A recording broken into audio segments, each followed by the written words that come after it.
Hey there, and welcome. Do you ever open up your phone and just feel like your newsfeed is a total, absolute whirlwind? You've got serious global politics right next to celebrity drama, and then some bizarre viral video, all screaming for your attention. It's completely overwhelming. So today, we're going to try to make sense of it all. To really get what I'm talking about, you kind of have to feel it for yourself. So for just a few seconds, let's simulate what scrolling through that newsfeed feels like. Ready? Brace yourselves. Is the Iran war ending? Trump's talking fresh negotiations? Then there's a macabre twist in Ahmedabad. A couple might have killed their own daughters because they wanted a son. And suddenly, Mike Vrabel and Diana Rossini's drama is taking some kind of new turn. Wait, what? Macron posted an Epstein-Melania clip? A viral video is causing global shock. And now, Suzanne Burnett is hitting back at Deepika Padukone. Okay, stop. Just take a breath. Whew. Geopolitics, gut-wrenching local tragedy, sports gossip, wild conspiracy theories, and Bollywood feuds, all hitting you in the span of a few seconds. I mean, that's a lot, right? So the big question is, how on earth are we supposed to make sense of any of this? Well, let's dive in and figure it out. All right, so the first bucket of information we really need to get a handle on is what you'd call hard news. These are the stories that are actually grounded in real-world events, things that have tangible, real-life consequences. And this slide, wow, it just perfectly illustrates the insane range of what hard news can be. On one side, you have this massive geopolitical story that could potentially affect millions and millions of lives. And on the other, a horribly intimate tragedy that devastates a single family. Both are real, both are consequential, and both are vying for your attention. And that's really the whole point, right? Hard news, whether it's happening on a global stage or in a local community, is supposed to give us a real picture of what's happening out there. It connects us to the events that are shaping our societies, our governments, and our lives. But of course, squeezed right in between those stories, you've got something totally different. This is the world of spectacle, and this is where things get, well, a lot more performative. So what exactly is a spectacle? Well, this slide kind of lays out the blueprint.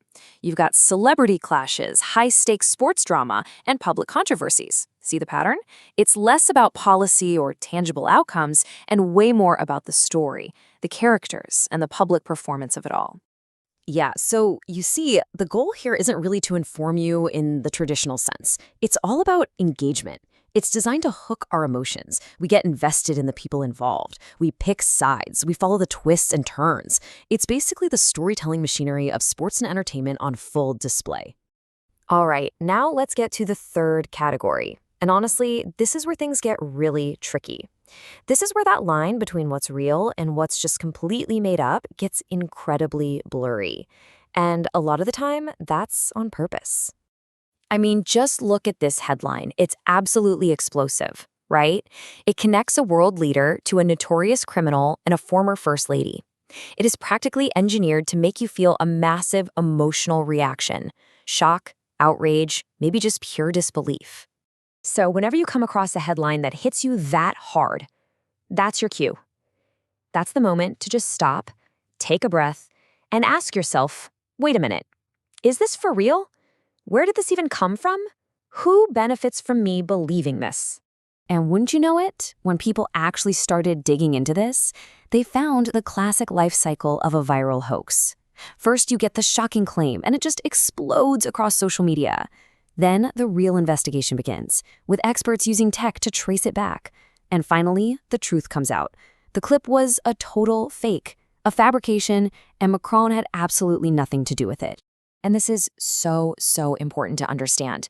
This wasn't some oopsie, some innocent mistake. It is the textbook definition of disinformation.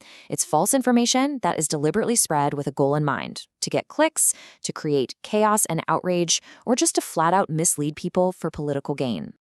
Okay, so let's recap. You've got hard news, you've got spectacle, and you've got pure disinformation, all swimming around in the same feed, fighting for your eyeballs.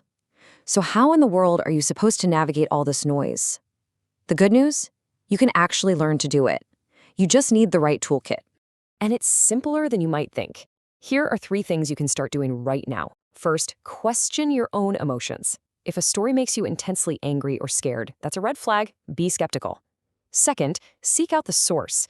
Is this coming from a credible news organization you trust or just some random account you've never heard of?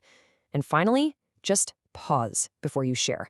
Just take 1 second to verify before you hit that button and amplify it. Look, once you start being able to separate the real hard news from the flashy spectacle, and once you can spot that nasty disinformation from a mile away, you start to reclaim your focus. You take back control. And that leaves us all with the most important question, one that only you can answer. In this endless, infinite fire hose of information, what is truly worth your attention?